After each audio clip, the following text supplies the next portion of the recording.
शरबत पिलाऊं साहब? नहीं। इसको जानता है? हाँ साहब, ये तो लंबरदार है। लंबरदार? हाँ, लोग इसको यही बुलाते हैं। इसका असली नाम तो हमको नहीं मालूम है। इसके बारे में कुछ और जानता है? ये कहाँ रहता था? इसका कोई दोस्त, रिश्तेदार? इतना तो मैं इसको नहीं जानता साहब। हाँ, लेकिन कुछ दिन पहले ये आदमी यहाँ आया था और इसके साथ एक और लड़का था, यहाँ खड़ा था वो। फिर बीच में एक बहरूपिया आया, वो डराने लगा सबको। फिर दो लोग आए और मारने लगे इनको। अच्छा, लंबरदार के पीछे जो दो लोग भागे थे वो कौन थे? नहीं साहब, इतना तो मुझे नहीं मालूम। और लंबरदार के बारे में साहब, इससे ज़्यादा मैं कुछ नहीं जानता।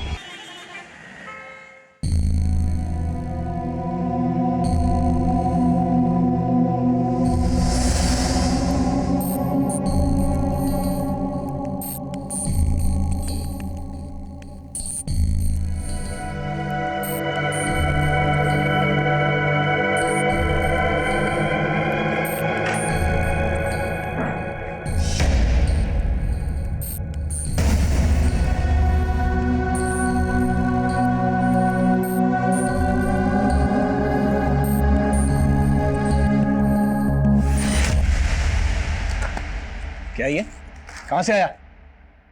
बताओ। पापा मुझे नहीं पता ये। मैं तुम्हें तुम्हारी पसंदीदा चॉकलेट से भी ज्यादा प्यार करता हूँ। कौन है ये? कौन है? किसने भेजा ये? पापा, आप जैसा सोच रहे हैं वैसा कुछ नहीं है। मेरा किसी के साथ कोई अफेयर नहीं है। अफेयर नहीं चल रहा है? अच्छा, ये क्या है? कहां से आया फिर ये? बताओ मुझे।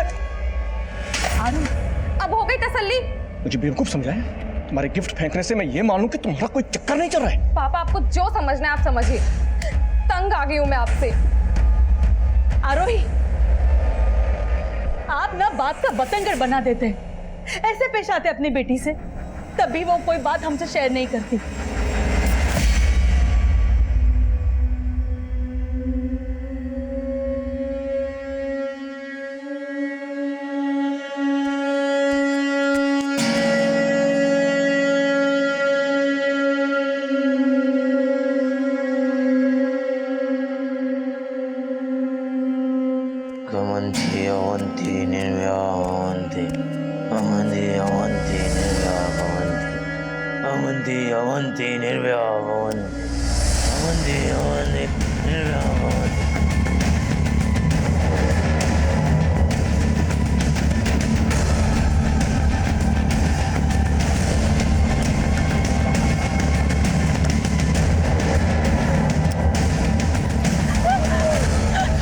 मुझसे गलती हो गई, मुझे माफ कर दो।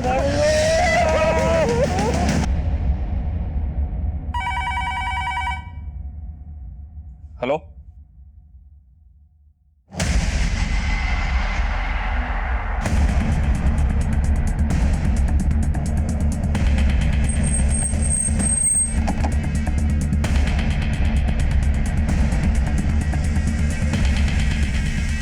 सर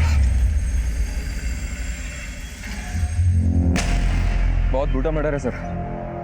गले पर और बॉडी पर शायद इसकी कंडीशन देखकर लग रहा है सर कि शायद इसके साथ रेप भी हुआ हो। सर, इसके पास से आईडी, मोबाइल पर कुछ नहीं मिला। अब या तो इसको लूट के इरादे से टारगेट किया गया या फिर इसकी पहचान छिपाने के लिए ऐसा किया गया। इसकी पहचान पता करो, इसके फिंगरप्रिंट्स आधार कार्ड के डेटाबेस से मैच करो और बड़ी पोस्टमार्टम के लिए भिजवाओ। सर, जिस बेरहमी से लड़की को मारा गया है, किसी गहरी कोफ्त की बू आ रही है। कोफ्त मतलब सर? अगर हिंदुस्तानी लिटरेचर पढ़ा होता तो मालूम होता। कोफ्त मतलब ऐसी घृणा, ऐसी रंजिश जिसने किसी इंसान को भीतर तक छन्नी कर दिया, जैसे इस लड़की को छन्नी करके मारा गया।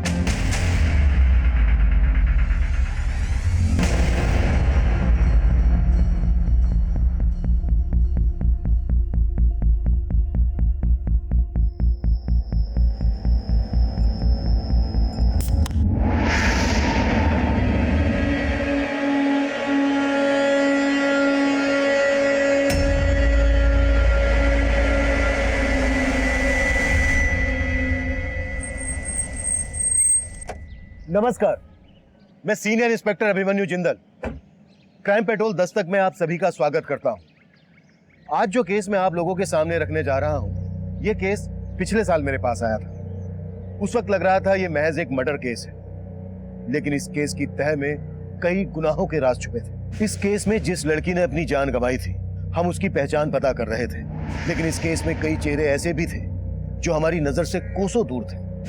अफसोस ये था कि उस दूरी को तय करने के लिए हमें कई गुनाहों के अंजाम देखने थे, क्योंकि इस केस में कोई एक नहीं बल्कि कई विक्टिम थे।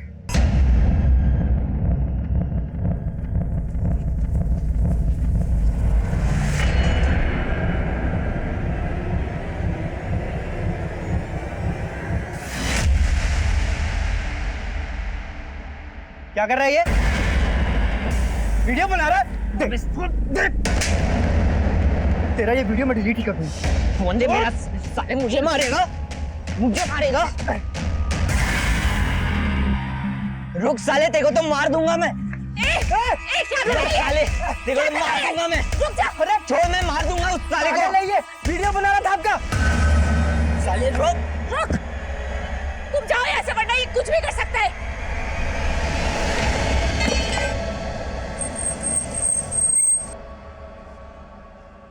सर, जिस लड़की की लाश हमें नेहरू विहार के पास मिली थी, उसकी पहचान हो गई है। वो लड़की नेहरू विहार की थी। कांस्टेबल ने जब उसका फोटो उसके पेरेंट्स को दिखाया तो उन्होंने उसे आइडेंटिफाई कर लिया। आरोही। उस लड़की का नाम आरोही है। पेरेंट्स का कहना है कि वो कल रात से घर नहीं लौटी थी। नशे में इतना अंधा हो गया है कि अपनी बहन का वीडियो। हाँ, बनाया वीडियो, और अगर चाहती है उसे बेच के पैसे ना कमाऊं तो पैसे दे मुझे। मतलब तू इतना गिर गया है कि अपनी बहन की इज्जत भी बेच सकता है नशे के लिए। जैसे तैसे काम करके दूसरों के घरों में पैसे कमाती हूँ, खाने का इंतजाम करती हूँ, और इसको पैसे चाहिए। ये ले पैसे, ये ले, तुझे जो करना है कर।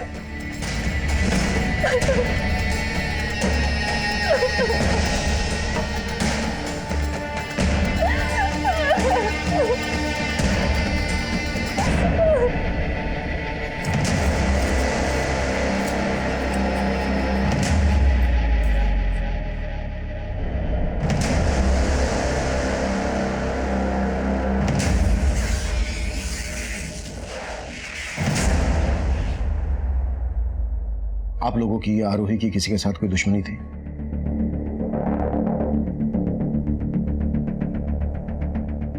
आप लोगों ने आरोही को आखिरी बार कब देखा था? कल दोपहर को। मम्मा मैं आती हूँ। हाँ, कहाँ जा रही है आरोही? निशा के घर मम्मा, कंबाइंड स्टडी के लिए। आपको बताया था ना। और जब मैंने उसकी दोस्त को फोन किया तो उसने कहा कि हाँ अंकल, आरोही तो 8 बजे चली गई थी। निशा वो तुम्हारे घर आई भी थी या उसने तुमसे झूठ बोलने के लिए कहा? तो आपको लग रहा है कि आरोही की दोस्त निशा ने आपसे झूठ बोला था? शायद। और आपको लगता है कि आरोही का किसी के साथ अफेयर था? सर, आरोही का अफेयर था ही नहीं। उसकी फैमिली को गलतफहमी थी। कैसी गलतफहमी? कोई तो उसे बार बार कॉल करता था और हाँ बहुत सारा गिफ्ट्स भेजता था। पर वो था कौन, ये तो पता होगा ना तुम्हें? नहीं सर, वो कौन था वो मैं तो क्या, वो तो आरोही को भी नहीं पता था। आरोही, तू इन सब चीजों को लाइटली मत ले यार। मेरी बात मान, एक बार अपने पेरेंट्स से बात करके देख। कोई फायदा नहीं है यार, उल्टा वो लोग मुझे ही गलत समझेंगे। उसके पेरेंट्स ने कभी उस पर ट्रस्ट किया ही नहीं, और उसके फादर का नेचर बहुत ज्यादा अनोइंग है। वो अपने आगे किसी की नहीं सुनते। कहीं ऐसा तो नहीं है कि निशा जानबूझकर उस लड़के के बारे में हमसे छुपा रही है? सर, अगर वो लड़का आरोही को बार बार कॉल करता था तो आरोही के कॉल रिकॉर्ड से पता चल जाएगा, और एक बार पता चल गया कि वो लड़का कौन है तो ये पता लगाना मुश्किल नहीं होगा कि निशा हमसे कुछ छुपा रही है या नहीं। करेक्ट। आरोही और निशा दोनों के बारे में सब कुछ पता करो। हो सकता है निशा उसके बारे में जानती हो लेकिन किसी वजह से छुपा रही हो।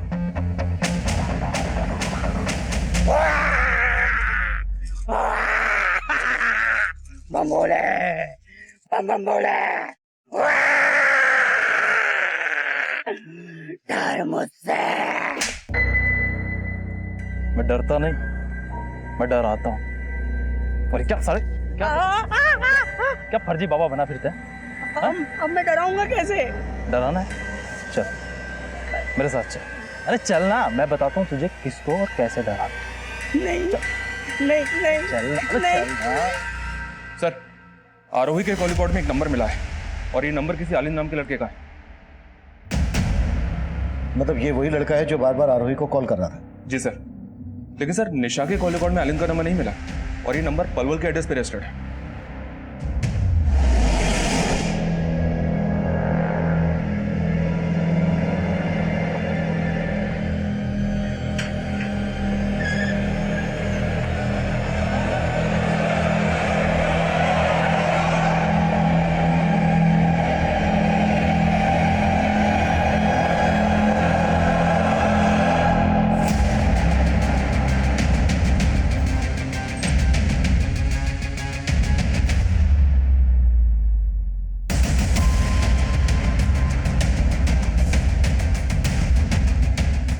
हाँ राना बोलो। आलिंद के घर पे तो ताला लगा है सर। मतलब उसका आरोही के मर्डर से कोई ना कोई कनेक्शन जरूर है, इसलिए फरार हो गया। उस तक पहुंचने की कोई लीड? आलिंद के आसपास में इंक्वायरी की तो पता चला उसके आगे पीछे कोई नहीं है। लेकिन एक बात है सर, आरोही का मर्डर हुआ 4 दिन पहले और आलिंद का घर पिछले 2 महीने से बंद है। लेकिन आलिंद का फोन आरोही के मर्डर वाली रात तक फरीदाबाद में एक्टिव था और उसका घर है पलवल में। मतलब पिछले 2 महीने से वो फरीदाबाद में रह रहा था। मामला कुछ अटपटा लग रहा है। एक काम करो राना, निशा से बात करो, देखो आलिंद के बारे में क्या बोलती है। सर इसको मैंने कहीं देखा है, ये तो ऑटो वाला है।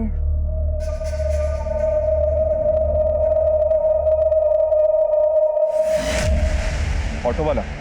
हाँ, मैं और आरोही अक्सर इसके ऑटो से कॉलेज से घर आते थे। तो क्या इसने कभी आरोही के साथ कोई बदतमीजी नहीं सर, ऐसा तो कुछ भी नहीं था। वो तो ज्यादा कुछ बोलता भी नहीं था। हाँ पर एक बात है, हम जब उसके ऑटो में होते थे ना तो वो मिरर से हमें देखने की कोशिश करता था।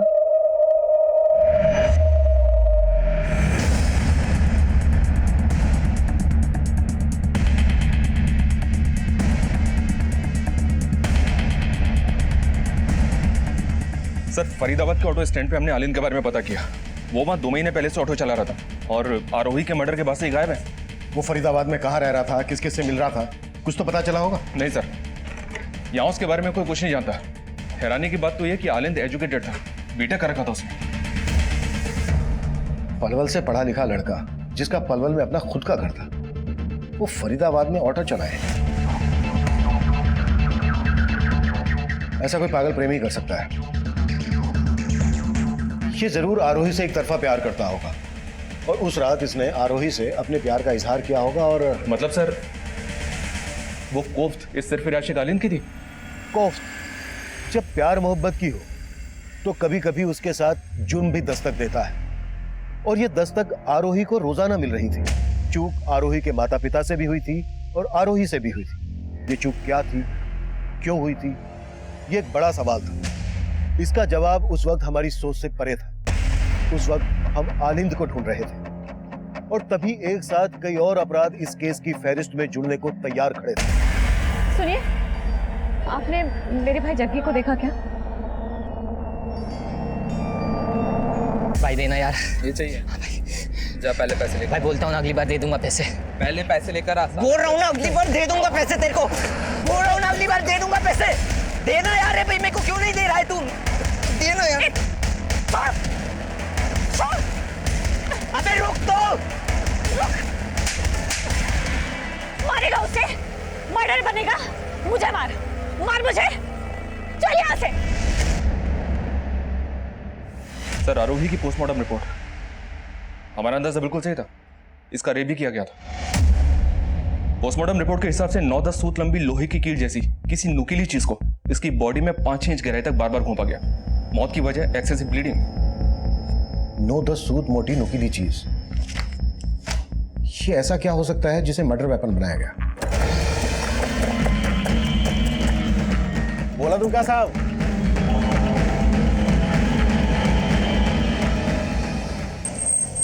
मजदूर लोगों का जरूरत है, दो। कौन आएगा? साहब साहब साहब साहब, जो दिहाड़ी दो के काम करूंगा। काम की बहुत जरूरत है साहब। सर एक बंदे को 2 लोग चाहिए थे। साहब जो दिहाड़ी दो साहब, जो दिहाड़ी दोगे सर, काम की बहुत जरूरत है साहब। काम चाहिए? तेरी हालत ना चौराहे पर भीख मांगने वाले जैसी हो रही है, तो मेरी बात मान, तेरी ये सारी मुश्किलें दूर हो जाएंगी। करना क्या होगा सर? अरे मैं बताता हूँ ना। अरे ओ छछुंदर, जल्दी ते 2 गिलास शरबत बना दे। 2 नहीं, 1।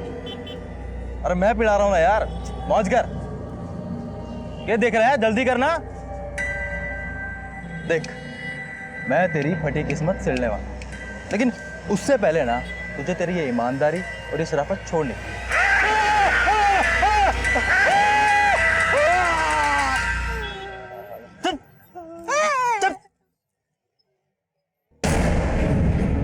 देख, इतना से कुछ नहीं होगा, ठीक है? अगर मेरे साथ रहेगा ना तो ऐश करेगा।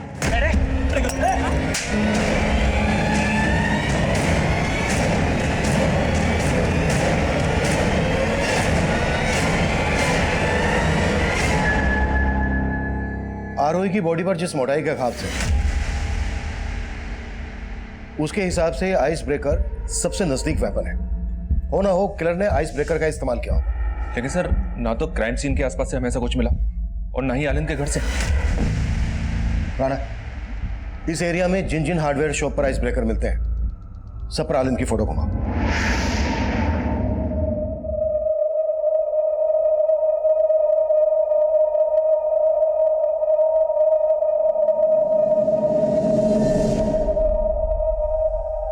ये झूठ मूठ का दुखी होने का नाटक मत कीजिए, सब आपका दोष है।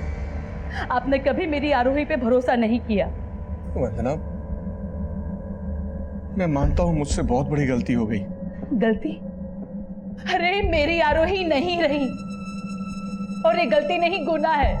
सिर्फ वो लड़के ने नहीं मारा मेरी आरोही को, उसकी मौत के जिम्मेदार आप भी हो। वंदना, आप भी हो।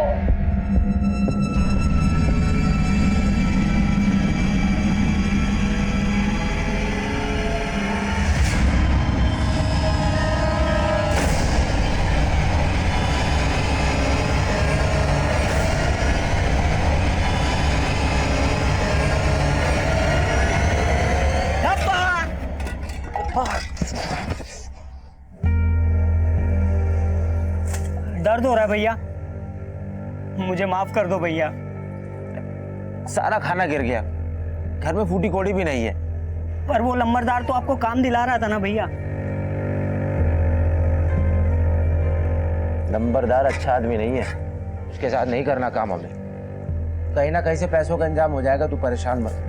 पैसा है हमारे पास भैया, आज बहुत बख्शिश मिली मुझे, सबको मैंने बहुत हंसाया, बस आपको दुख पहुंचा दिया। अरे वाह, बड़ा प्यार व्यार हो रहा है यार, थोड़ा प्यार हमें भी कर लो। कहाँ है तेरा वो लंबरदार? भैया हमें नहीं पता कहाँ है। अच्छा, मालूम नहीं तुझे? मालूम नहीं इसे लंबरदार कहाँ पे? अरे भैया नहीं नहीं भैया, अरे भैया भैया भैया भैया मालूम मत भैया भैया भैया नहीं, अरे भैया नहीं भैया नहीं।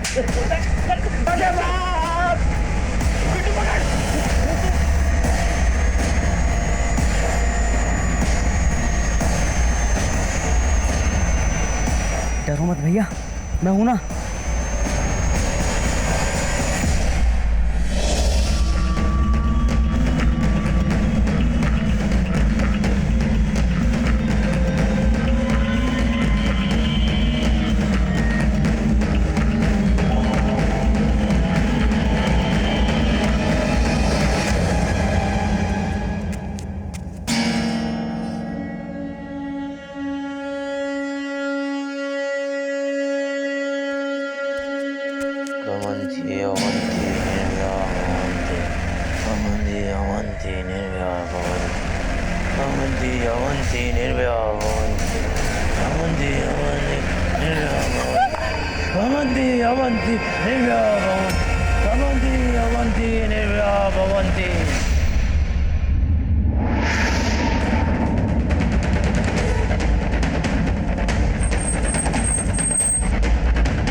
हटो हटो हटो।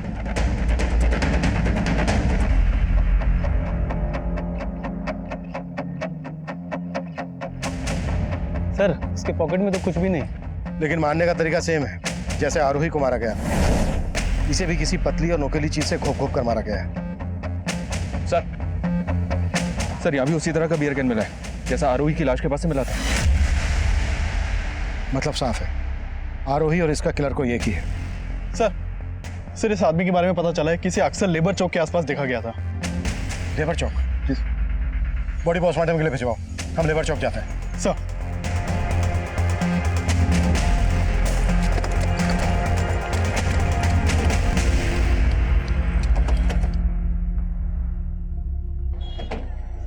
देखो आसपास पता करो, कोई जानता है क्या इसको? पहचानते?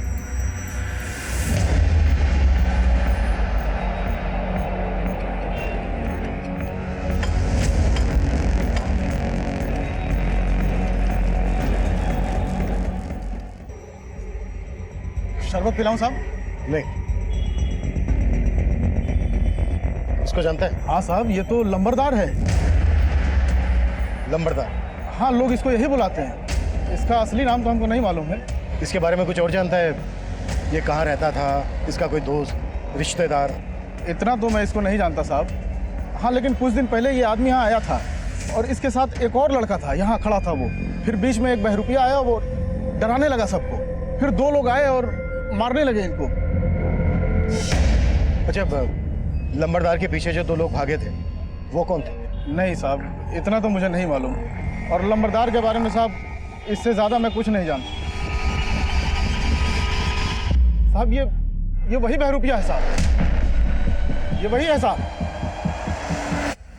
ए रोक, इधर आ। ए, पकड़ो इसको। जाओ उधर जाओ।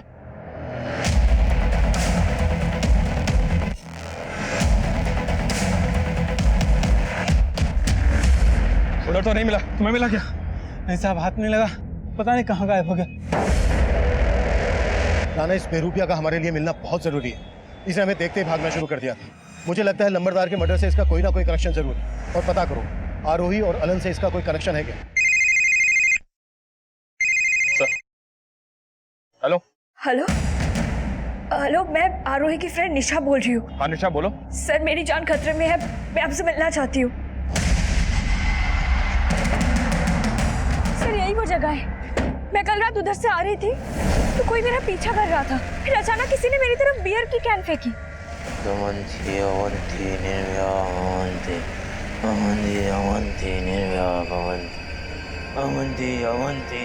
सर, किसी तरह मैं जान बचा के घर गई, वरना वो मुझे भी मार देता। कौन था वो? ये आलिंद? नहीं पता सर, मैंने उसका चेहरा नहीं देखा। हो सकता है वो आलिंद है, पर सर वो जब मेरा पीछा कर रहा था ना, तो कुछ अजीब सा श्लोक बोल रहा था वो। श्लोक? कैसा श्लोक? कौन सा श्लोक? कुछ समझ नहीं आया, कुछ तो अजीब ही बोल रहा था वो। सर, मुझे लगता है जो आरोही को मारा है वो मुझे भी मारना चाहता है। प्लीज सर, मुझे बचा लीजिए सर। निशा, तुम बेफिक्र रहो, हमारा एक कांस्टेबल तुम्हारे साथ रहेगा, तुम्हारे घर के बाहर भी रहेगा। Thank you so much sir. पैसे खत्म हो गए तो घर याद आ गया। तेरे चक्कर में मुझे अपनी जिंदगी बर्बाद नहीं करनी है। अरे तुझे जो करना है कर, लेकिन जा तू। अरे नहीं चाहिए ऐसा भाई। मैं जानता हूँ दीदी, मैं आपको बहुत दुख देता हूँ, मैं बहुत बुरा हूँ, पर मैं क्या करूँ, मेरा खुद पे बस नहीं चलता। मैं बहुत बुरा हूँ दीदी, मैं बहुत बुरा हूँ। मुझे मारो, मारो दीदी, मुझे मारो दीदी, मुझे मारो, आप मुझे मारो, मारो दीदी, मुझे मारो। क्या कर रही हो? संभालो अपने आप को, सब ठीक हो जाएगा। नहीं जाने दूंगी मैं, नहीं जाने दूंगी जग्गी। दीदी मुझे जाने दो, नहीं जाने दूंगी, मुझे जाने दो दीदी, जग्गी। मुझे मत रोको दीदी। नहीं जाने दूंगी अंदर। मुझे जाने दो दीदी, मुझे जाने दो। चल अंदर, मैं जानती हूँ तेरा तुझे बस नहीं चलता, पर सब ठीक हो जाएगा। तू समझता क्यों नहीं? मैं तुझे इस बार नहीं जाने दूंगी, नहीं जाने दूंगी।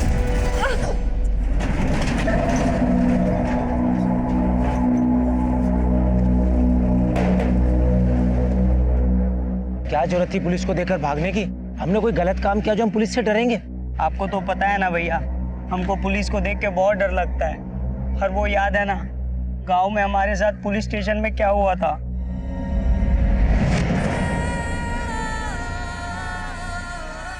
दीदी मुझे माफ कर दो, मुझे माफ कर दो दीदी, गलती हो गई। मुझे माफ कर दो दीदी, मुझे माफ कर दो दीदी, मुझे माफ कर दो, मुझे माफ कर दो दीदी, मुझे माफ कर दो, मुझे माफ कर दो दीदी, मुझे माफ कर दो। क्यों मार रहा है? मुझको क्यों मार रहा है? मुझे मार दे, मुझे मार। ये ले, इसे मार दे, मुझे मार दे, मुझे।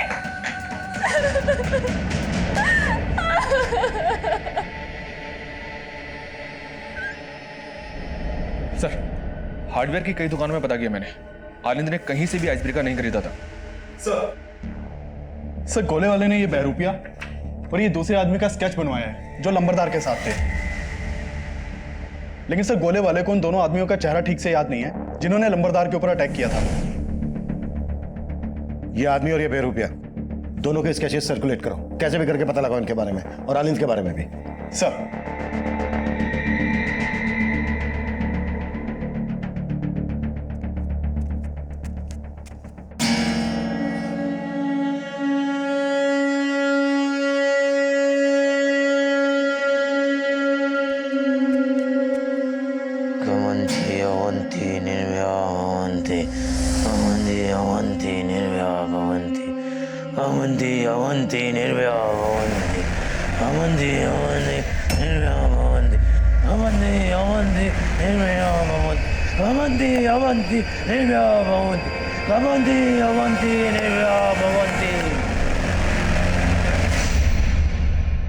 सर लंबरदार का असली नाम रघुवीर है। हिस्ट्री शीटर था ये। चोरी के केस में 2-4 बार अंदर भी जा चुका है। इसके गैंग में 2 मेंबर और हैं, पिंटू और भोलू। उस गोले वाले को हमने पिंटू और भोलू की तस्वीर दिखाई, तब उसने पहचाना कि इन्हीं दोनों ने उस दिन रघुवीर पर अटैक किया था। वो बेरुपिया और उसके साथ जो दूसरा लड़का था, उन दोनों का पिंटू और भोलू से क्या कनेक्शन है? सर ना तो इनके आपस में कनेक्शन का पता चला है और ना ही आलिंद का इन दोनों हत्यारों से कनेक्शन का पता चला है। सर ये रघुवीर पेशेवर क्रिमिनल था। इसके गैंग में 2 लोग भी थे। कहीं ऐसा तो नहीं कि ये तीनों लूट के इरादे से हत्या करते हों? आरोही को भी लूटा गया था, लेकिन रघुवीर को आपसी रंजिश के चलते मार दिया हो इन दोनों ने। हो सकता है, लेकिन निशा ने बताया कि उस पर हमला करने वाला अकेला आदमी था। रघुवीर के गैंग में 2 आदमी थे। इस बेरुपिया के साथ भी एक लड़का था। इनके अलावा सिर्फ आलिंद ऐसा है जो अकेला था। इन सबके साथ साथ आलिंद को भी ढूंढो, तभी जाकर इस केस की गुत्थी सुलझेगी। साला अपने हिस्से के 4 लाख दबोच कर मरा है वो लंबरदार। पता करना पड़ेगा पैसा कहाँ छुपाया उसने। भोलू भाई बाहर निकले तो पुलिस दबोच लेगी, कुछ टाइम यहीं रुकते। सर मुहीराबाद में एक मर्डर केस सामने आया है।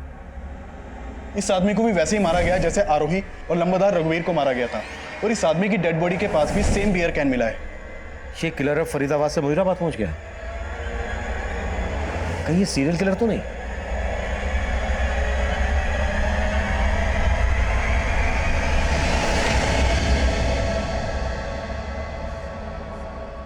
शाना सर, इन तीनों मर्डर्स में एक चीज कॉमन है। क्या सर?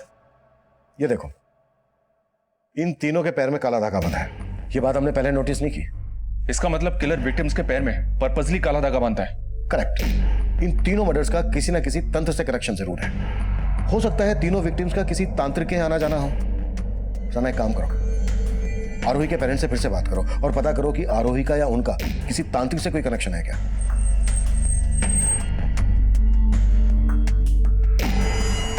नहीं सर, आरोही के पैर पे कभी कोई काला धागा बांधा नहीं था।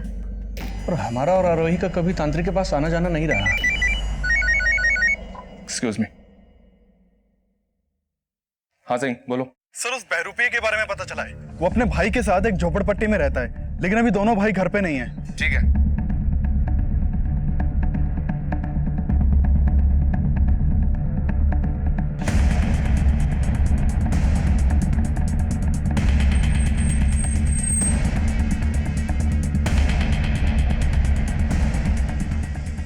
काफी तोड़फोड़ हुई है।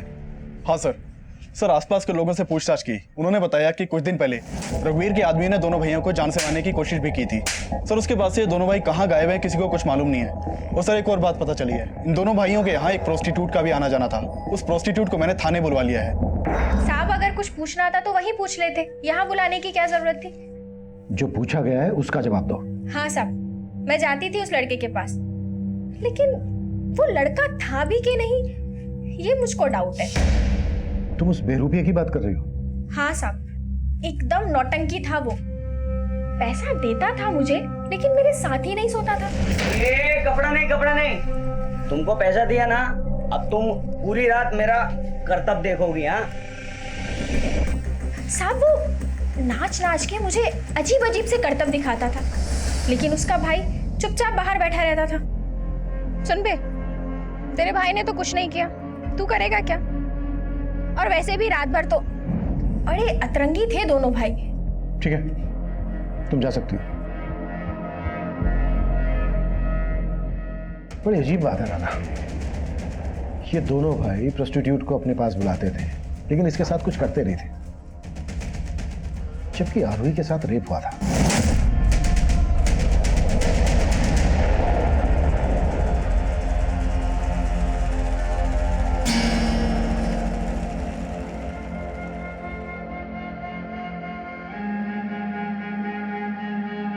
Amanti, amanti, nirvya, amanti.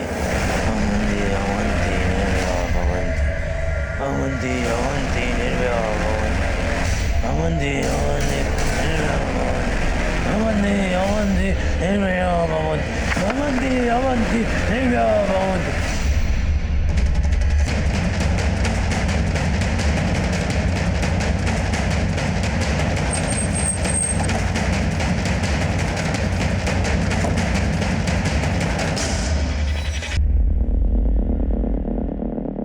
Sir, पहले 2 मर्डर फरीदाबाद में, पिछला मर्डर मुईराबाद में, और अभी एक मर्डर पलवल में। मोडस ऑपरेंडी भी सेम ही है सर। बॉडी के पास बियर की गेंद और पैर में काला धागा बंधा है।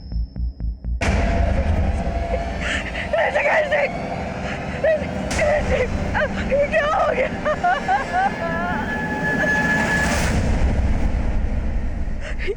ये मेरे पति है, वो अक्सर रात को लेट घर आते हैं।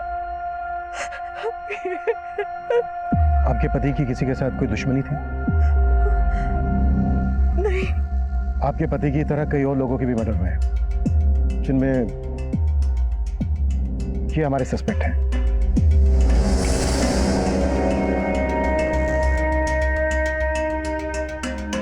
इनमें से आप जानती किसी को?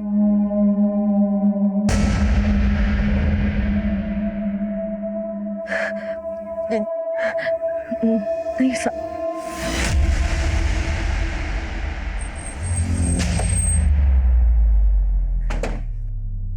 राना, मुझे लग रहा है वो औरत हमसे कुछ छुपा रही है। मतलब सर, आप कहना चाहते हैं कि वो इन सस्पेक्ट्स में से किसी न किसी को जानती है? हो सकता है। आई थिंक वो किसी डर की वजह से छुपा रही है। उस औरत और उसके पति के बारे में सब कुछ पता करो। सर, ऋषिकेश के मर्डर से पहले तक हम ये मानकर चल रहे थे कि ये केस किसी सीरियल किलर से जुड़ा था, जिसमें तंत्र मंत्र, प्यार मोहब्बत सब एंगल्स नजर आ रहे थे। पर उन हत्याओं के पीछे एक कोफ्त, एक रंज थी, और ये कोफ्त और ये रंज किसकी थी ये हम उस वक्त नहीं समझ पा रहे थे। साइको लवर आलिंद, बेरुपिया रंजीत, उसका भाई कौशल, हिस्ट्री शीटर रघुवीर के आदमी, हम सबको ढूंढ रहे थे। लेकिन उन हत्याओं का मकसद क्या था, उन्हें अंजाम तक पहुंचाने वाला कौन था, ये तब एक बड़ा सवाल बना हुआ था।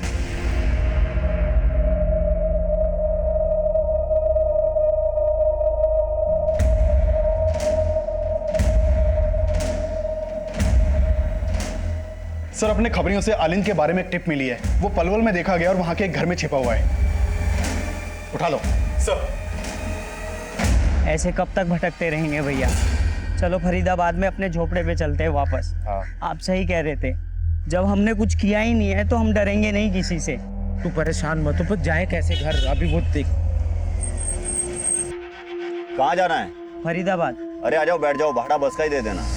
आ जाओ, आओ तो।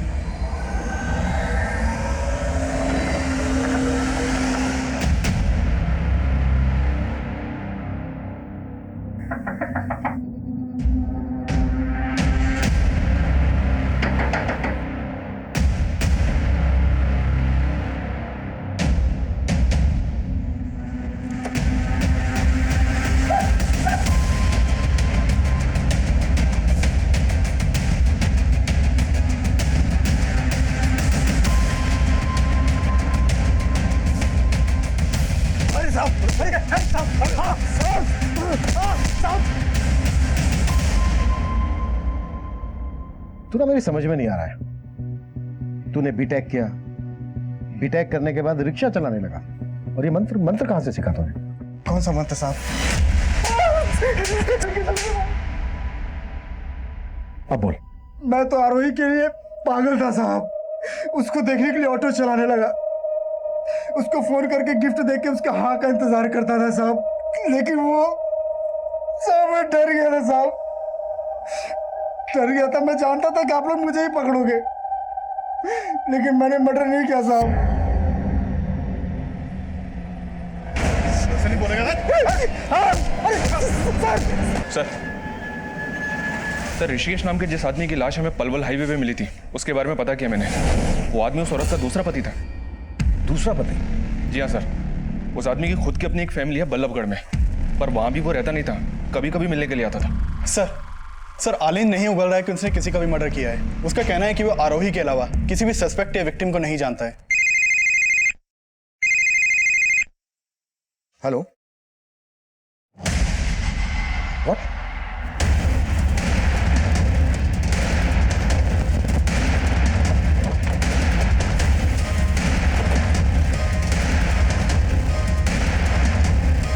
ये देखिए, ये तो वही बेरुपिया लग रहा है, और ये भी उसी मोडस ऑपरेंडी से मारा गया है।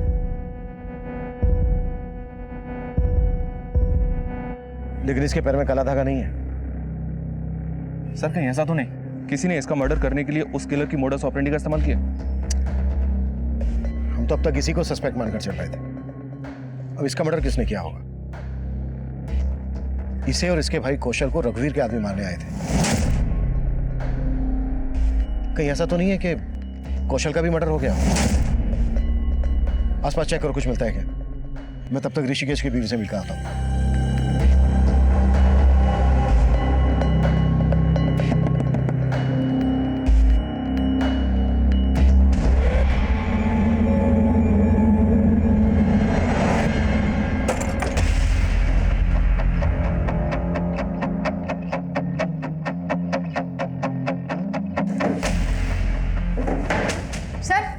ये देखिए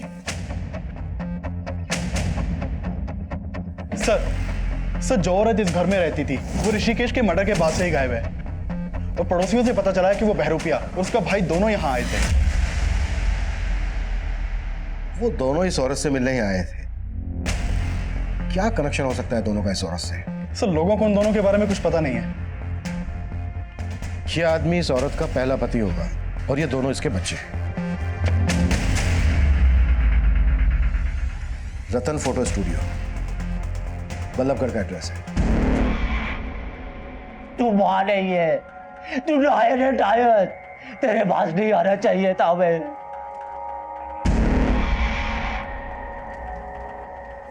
ठूस लो और फटाफट चलते बनो। तू मां है हमारी, तू हमसे?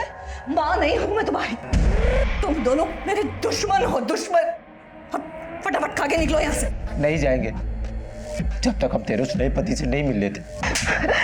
तेरी वजह से ऋषिकेश जी, तेरा छोटा बेटा भी तो मरा है वहां। रंजीत के लिए आंसू नहीं निकले तेरे। बोल मुझे, बोल।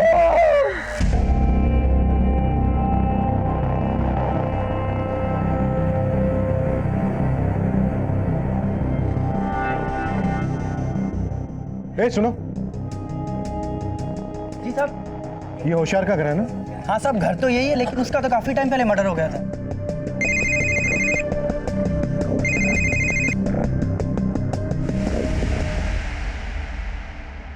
गांठ खुल रही है उसकी, बांध। हाँ, बांध उसको ठीक से। हाँ हाँ, जल्दी बांध।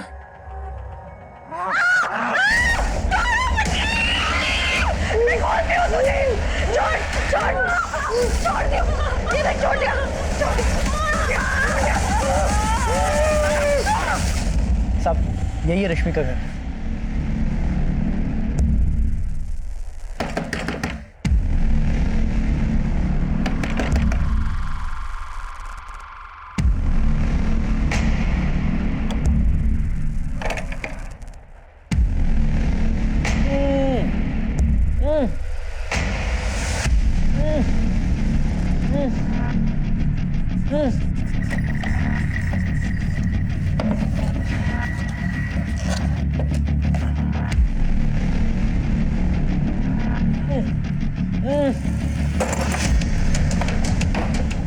हाथ खोलो इसके। किसने बांधा तुम्हें? हाँ, मेरी बहन। बहन कौन? रश्मि? हाँ साहब। कहाँ है वो?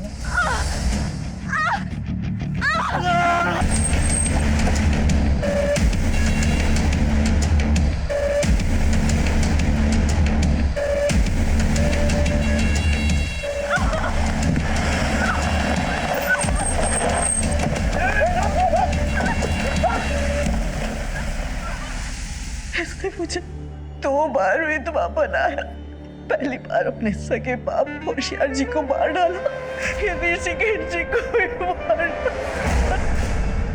लेकिन रंजीत को कौशल ने नहीं मारा था, उसको ऋषिकेश अंकल के बेटे ने मारा था, बदला लेने के लिए। कहाँ जाना है भाई? छोड़ दूं?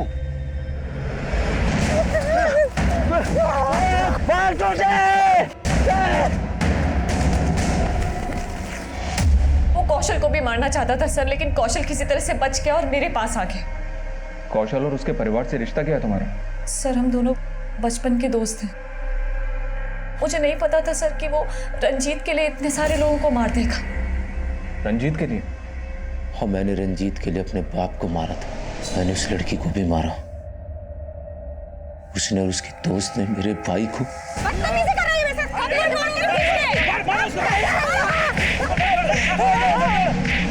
मजाक करके पैरूपिया बन के अपना पेट पालता था, लेकिन वो लड़की। तो फिर रघुवीर को क्यों मारा? रघुवीर के गैंग के लोग उससे अपना हिस्सा चाहते थे। उसने सबका हिस्सा मार लिया और उसके गैंग के लोग हमारे घर में आके हम दोनों को मारने लगे। हम वहां से जैसे तैसे करके भागे और हम जाकर रघुवीर के घर में छिप गए।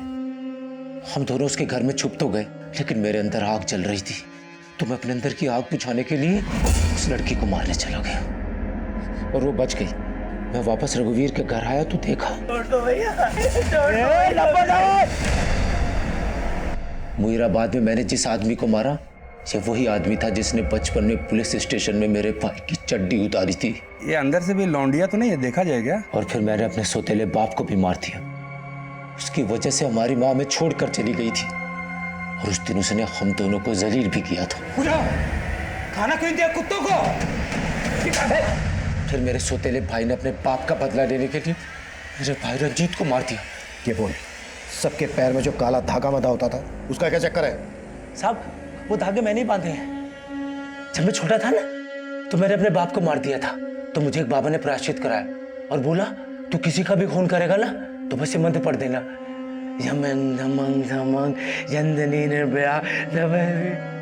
रंजीत की हत्या ऋषिकेश के बेटे सुनील ने की थी, जिसे हमने गिरफ्तार कर लिया था।